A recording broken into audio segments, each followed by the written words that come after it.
நேற்று என்ன பார்த்தோம் என்றால் சிலை வழிபாடு மார்ட்டின் லூத்தர் சொன்ன அதாவது செய்த மிஸ் இன்டர்பிரிட்டேஷன் அது எப்படி நம் திருச்சபையை தாக்கி கொண்டிருக்கிறது என்று நேற்று பார்த்து வந்தோம். அதன் விளைவாக என்ன நடக்கிறது என்றால் திருச்சபையில் வளமை நற்செய்தி மார்ட்டின் லூத்தர் போதித்தது வளமை நற்செய்தி. அந்த வளமை நற்செய்தி நம் திருச்சபைக்குள் பரவி வேறு பெயரில் வளமை நற்செய்தியை நான் நம்புகிறேன் என்று கத்தோலிக்க திருச்சபையில் ஒருவர் கூட சொல்ல மாட்டார். சிலுவை நற்செய்தியை நம்புகிறேன் என்று அனைவரும் சொல்ல பார்ப்பார்கள். அதனால் அது எப்படி பரவுகிறது என்றால் வளமை நற்செய்தி வேறொரு பெயரில் பரவுகிறது. அது என்ன வேறு பெயர் என்றால் முற்போக்கு பிற்போக்கு. முற்போக்கு சிந்தனை உள்ள குருக்கள் என்றும் பழமைவாத குருக்கள் என்றும் இரு விதமாக பிரித்து இங்கே இரண்டு விதமான குழுக்கள் அப்படின்னு சொல்லலாம். இல்லாட்டி திருச்சபையின் உட்பிரிவு என்று சொல்லலாம். அதான் எல்லாரும் சொல்றாங்க. உலகத்துல இரண்டு விதமாக திருச்சபை பிரிந்திருக்கிறது.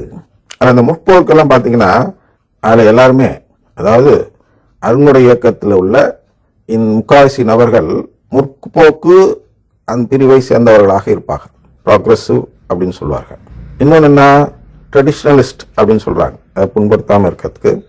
அப்ப இந்த அருங்குடை இயக்கத்தில் பாத்தீங்கன்னா முக்காவாசி நபர்கள் இந்த முற்போக்கு சிந்தனை உள்ள குருக்கள் இருப்பார்கள்.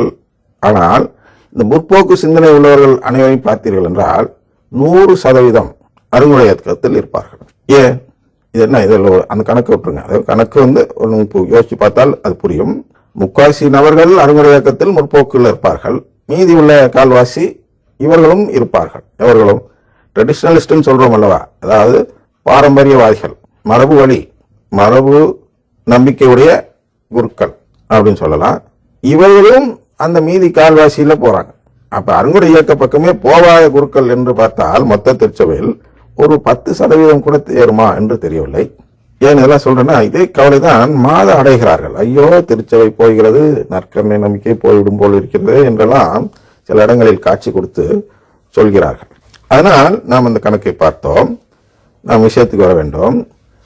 இந்த இத்தனை நபர்கள் அருங்குடை இயக்கத்தில் ஏன் சேர்கிறார்கள்? ஒரு 10% வெளியிலன்னு வச்சுக்கோ. இப்போதைக்கு 10 அதிகம் தான், அவ்வளவு இருக்க வாய்ப்பில்லை. இருந்தாலும் 10% அருங்குடை இயக்கத்தை சேராதவர்கள் திருச்சபையில் இருக்கிறார்கள். அருங்குடை இயக்கத்தை சேர்ந்தவர்கள் 90% நபர்கள் இருக்கிறார்கள். எங்க திருச்சபைன்னு சொல்லிக்கிட்டு இருக்காங்க. ஏன் இந்த கணக்கு போறேன்னா இந்த 90% நபர்களும் என்ன நினைக்கிறார்கள் என்றால் இந்த அடையாளங்கள் எங்கே நடக்கிறதோ அங்கேதான் கடவுள் என்ற தூய ஆவியானவர் செயல்படுகிறார். அதனால் நாம் தூய ஆவி பக்கம் சென்று விடுவோம். அவர் காட்டும் அடையாளங்களை நம்பி அங்கே வழிபட்டோம் என்றால் நமக்கு மீட்பு கிடைத்து விடும் என்று நம்புகிறார்கள்.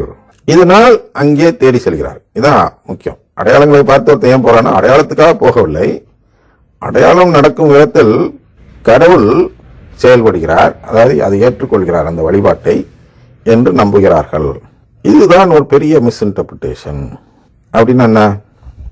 அப்ப அடையாளங்கள் கடவுள் செய்வதில்லையா, புதுமைகள் கடவுள் செய்ய மாட்டாரா என்று நீங்கள் கேட்பீர்கள் அல்லவா?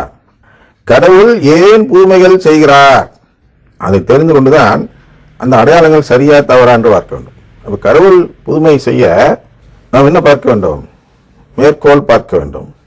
2 தெசலோனிக்கர் 2 எடுத்தீங்கன்னா அங்கேதான் கடவுள் ஏன் அடையாளம் செய்கிறார் என்று நோக்கம் வெளிப்படுகிறது. பல இடங்களில் போலி அடையாளங்கள் என்று சொல்லப்பட்டாலும் மேற்கொள்ள அவங்களுக்கு காட்டப்படும். அதுல கடவுளுடைய நோக்கம் ஏன் அடையாளம் செய்ய வேண்டும் என்று கடவுள் ஒரு இடத்தில் கூறுகிறார். அந்த இடம்தான் 2 தெசலோனிக்கர் 2:11 வாசி காட்டுகிறேன். ஆகவே பொய்யானதை அவர்கள் நம்பும் வண்ணம் கடவுள் அவர்களை வஞ்சக ஆற்றலுக்கு உட்படுத்தினார்.